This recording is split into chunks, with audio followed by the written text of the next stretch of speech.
салом алейкум бародарон, ман Сунатулло, яке аз шогирдони Аки Акбар. Мехостам дар ин видео дар бораи сохтани вебсайтҳоро дар платформаи WordPress, яъне курси Аки Акбар нақл кунам. Дар ин курс мо тавонистем сохтани вебсайтҳои яъне чойхонаҳо, сохтани вебсайтҳои даставка, сохтани вебсайти IT компания бо номи Natrix ва лични портфолио барои яъне пешрафти оянда ва худамонро барои ояндаи яъне фрилансер кор кардан тавонистем худамонро дар ҳамин платформаҳо яъне ворид карда ва аз он ҷо яъне заказҳои реални клиентро мегирем. Ва яке аз сайтҳое ки яъне реални клиенте ки мо онро сохта яъне ба охир расондем, ин сайти фурӯши самолётҳо дар шаҳри Дубай ки онро мо ба анҷом расондем. Ин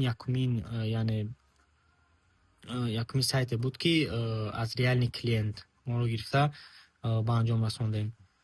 Ва дар охир мехостам миннатдории худамро як боргоҳ ба Аки Акбар яъне баён кунам ки тавонистем дар ҳамин муддати 45 рӯз ҳамин касбро аз худ